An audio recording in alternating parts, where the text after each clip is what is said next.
মুনাফিকের আলামত চারটা। মুনাফিকের আলামত চারটা।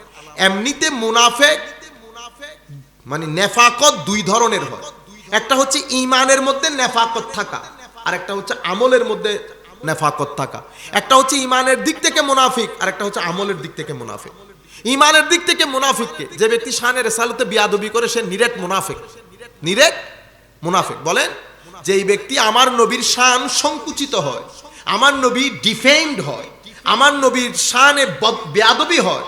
হয়তো আপনি মনে করতেছেন, আপনি যখন বলবেন আপনি মুহাম্মদ সাল্লাল্লাহু আলাইহি ওয়াসাল্লাম কিয়ামতের ময়দানে ফেল করে তাকাই থাকবে, উনিও জানেন না উনার কি হবে না হবে, উনি দুষে গুণে মানুষ, উনি আমার মতো। আপনি যখন এগুলো বলবেন শানে রিসালাতে বিয়াদবি করতেছেন, এই বিয়াদবি আসে কোত্থেকে? মুনাফিকি, নেফাকত থেকে।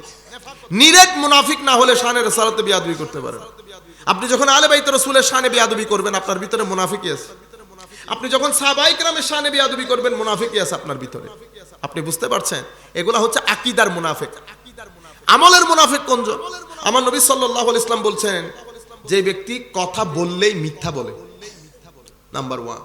নাম্বার 2 হচ্ছে ওয়াইজা ওয়াদা আখলাফা, আও কামা ক্বালা নবী সাল্লাল্লাহু আলাইহি ওয়াসাল্লাম।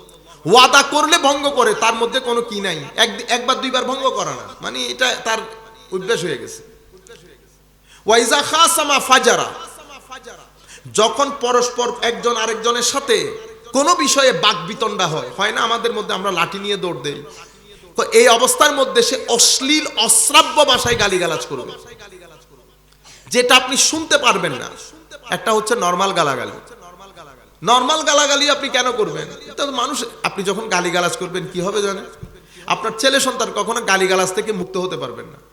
আপনি যেমন গালি দেন, আপনার ছেলে 5-6 বছর থেকে সেও শুরু করে দেবে গালি। এটা হচ্ছে একেবারে প্রিন্ট আউট বের হবে।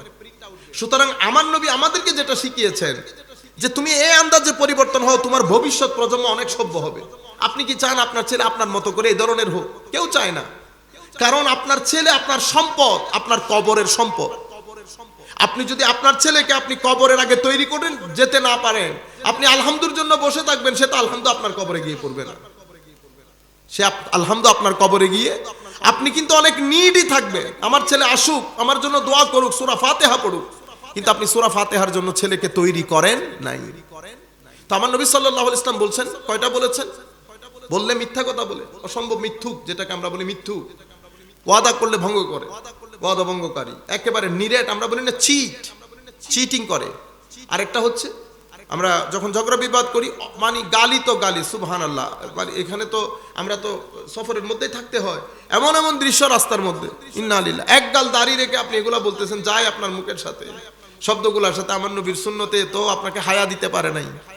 এরপরে কি আমার নবী সাল্লাল্লাহু আলাইহি ওয়াসাল্লাম কি বললেন? ঝগড়া করলে একেবারে, আর আমানত, যে ব্যক্তি আমানতের খিয়ানত করে, আমানতের খিয়ানত করে, আমার নবী বলছেন এই 4টা খাসলত যার ভিতরে আছে, কানা মুনাফিকান খালিসান, নিরেট মুনাফিক, নিরেট মুনাফিক। আর যার ভিতরে এই 3-4টার একটা আছে, তার ভিতরে মুনাফিকের একটা খাসলত আছে। এখন আমি আশিকের রাসূল দাবি করতে পারবো?